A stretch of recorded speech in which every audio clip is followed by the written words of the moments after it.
Have you ever wished that you had a master floral designer that you could have stand beside you step by step and teach you the process of floral design? My name is Kirby Holt. I'm a master floral designer with more than 25 years of experience in the business, and I want to show you step by step how to create beautiful floral designs with the kits from myfloraldesign.com. I hope you enjoy this video and this series. I have another great arrangement for you today, and this one is going to be an all-white garden style arrangement featuring a lot of different kinds of flowers, but all in shades of white and ivory. I'm going to start with this footed metal container. We've already glued the styrofoam, have the moss in there for you. So as you follow along with your kit and all of the items that you'll need are packed into that kit, you'll see that everything just works together just like it does on the video. I'm going to start with this bush of white larkspur, and we're just going to put the whole bush in, and I'm going to sink it in about an inch, and then I'm not going to worry about too much fluffing and straightening now, because as we go and working and building the arrangement, that will kind of fall in place, and then at the end we can kind of straighten, make sure everything is exactly where we want it to be. But you could almost imagine a larkspur plant growing in your garden with the grasses around it and then just popped up, and this style of arrangement really is almost like an English garden style arrangement or a landscape design where things are growing in clumps, much the way it does in a garden when we make a flower garden or landscape our yards. Now the next element that I will put in here will be this white hydrangea, and I'm just going to harvest those off of this bush of hydrangea and cut those down near the stem. That we'll just discard. We've cut all of those away from that, and then I will separate some of these blooms are smaller, some are larger. We'll separate those and get them in single stems and then go forward as we use those. So in this one you're going to have 3 of the larger blooms and 4 of the smaller blooms. And at first we're going to take this one and cut it about 3 inches with the leaf off and use this larger stem down toward the bottom. Now I'm not gluing any of these insertions in, but you could easily have your hot glue gun handy and just put a little dab of glue on the bottom of every stem as you put it in, and that way everything would be glued in securely. As long as you put at least half an inch or to an inch of stem into the styrofoam, that should not wiggle around or come out. But just to be more secure, it wouldn't be a bad idea if you wanted to especially have a piece that's going to be transported a lot from point to point. If you're going to make an arrangement, give it as a gift and pack it into a box, you may want to glue those insertions together so that you do not find them being displaced and wiggling around. So I've kind of stair-stepped those large hydrangea, 1, 2, and then on the other side of the larkspur, the 3rd one. Now I'm going to use some of these smaller ones to just place in around that and kind of strengthen that planted look, like they're just growing together. Again, I'm going to cut that stem off. Now this leaf, I'm seeing the back, and I don't want to see the back, so I'm going to just take that off and put it back on where I'm seeing only the front of the leaf.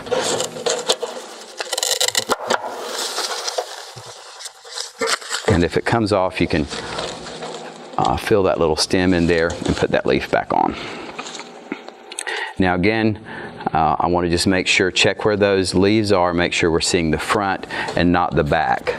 I'm going to come here and place this one just above that one. So we've kind of created a growth pattern of that white hydrangea through the larkspur and down the side of the arrangement. I have just a few extra leaves, so I'm going to tuck those in instead of wasting those. And the bottom of this container is a little bit flexible, so as I put things in, it may wobble just a little bit, and you can kind of hear it creaking, but everything is glued in well, and there's no stability problem with that. Now the second grouping I'm going to put in are these small peonies, or almost like a peony ranunculus, but it's actually a small peony. And I'm going to separate those out so that I have the blooms, at least on part of them, separated.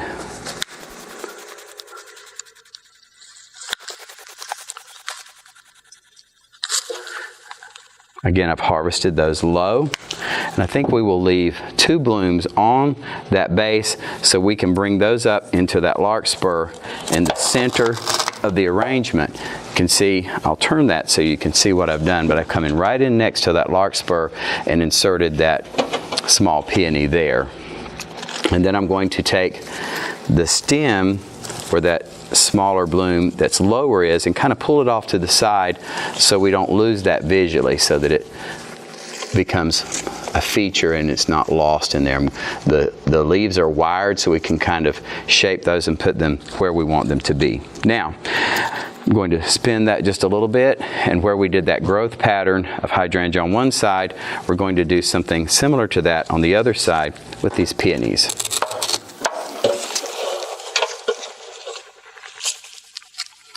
Peonies, hydrangea, larkspur, they're all wonderful gardeny flowers that put together really remind us of a spring garden, really an English garden, and the design is really mimicking that English garden style. If you can imagine a little English cottage with flowers growing all the way around, then that's what we're trying to create here.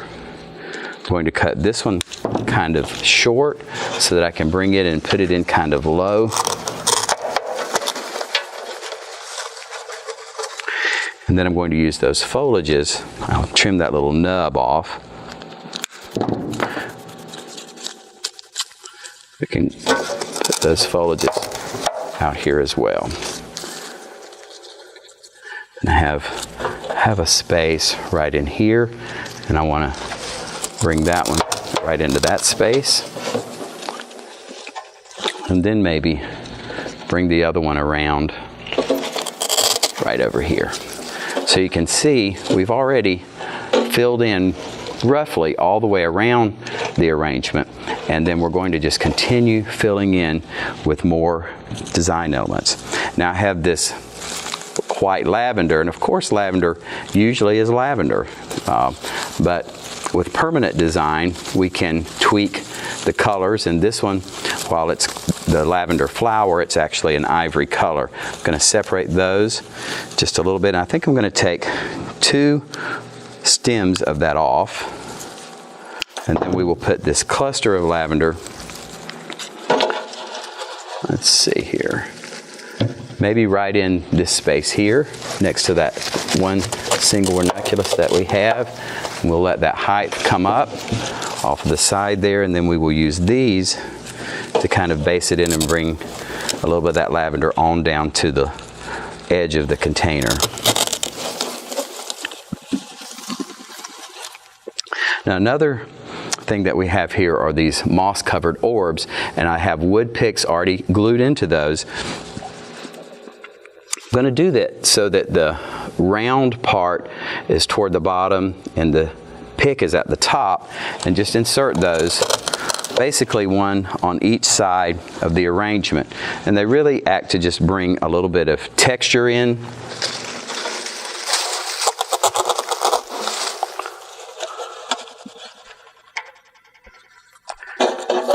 Bring that on around.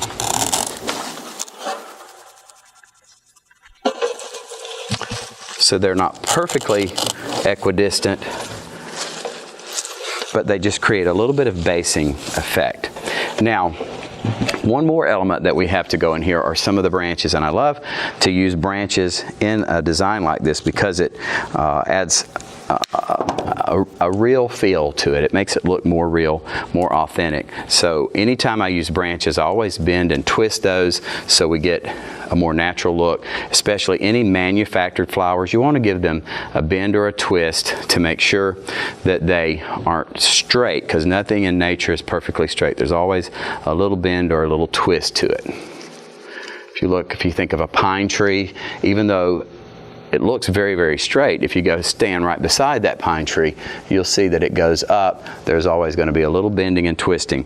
Now we took one of these stems off so that we can use it in lower, but I'm using 2 up high, and I'm just going to pull that peony back and push that in to this one side, and then I can spin the arrangement just a little bit and put this in on the other side. skin, bending, twisting, getting it out so that we get the full impact of those branches. Now, to finish out the basing, we have a bush of the Dusty Miller, and if you've watched very many of the videos on our YouTube channel, My Floral Design, then you know that this is a very popular foliage, and I use it in a lot of the arrangements, especially when they're white or featuring white and ivory flowers, because of the whitish color of this foliage. And in nature, it really looks just like this. And one of the things about rabbit's ear, Dusty Miller, they last for a long, long time. They'll dry, but instead of turning brown, they keep this white color for a long time.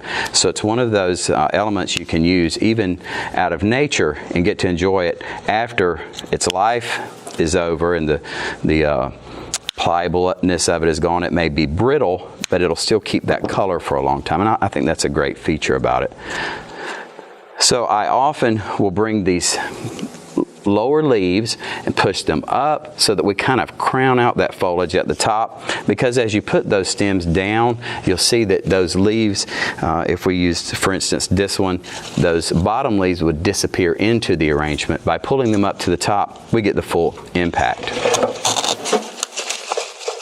And I want to create these in little clusters just around the arrangement so that it doesn't look too distributed. It will be distributed. It's kind of our final basing item.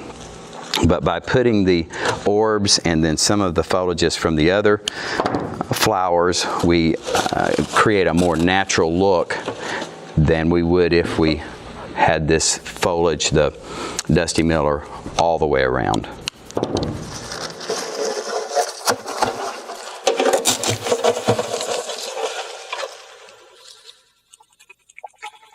When I look at these leaves, I almost think of lace, one because of its white color. But, you know, lace, while very soft, it has all of those edges. And that's kind of what I see when I look at this Dusty Miller. It almost looks lacy. I'm going to turn that so you can see. Continuing to, and here we have two of those orbs so that they're near enough to each other that you can see them at the same time. So I'm going to create just a little more separation both with that Lavender and with that Dusty Miller so that I don't like to see like two cow eyes sticking out of the arrangement.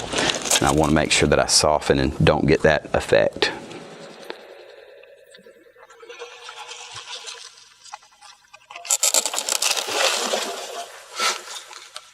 A great place to use an arrangement like this would be a centerpiece on a table, but because it is so upright, often if I do something like this on a dining table, I will put a pair of candlesticks or maybe a grouping of candlesticks on each side of it, and that way we soften the fact that it is so upright, especially on a longer table.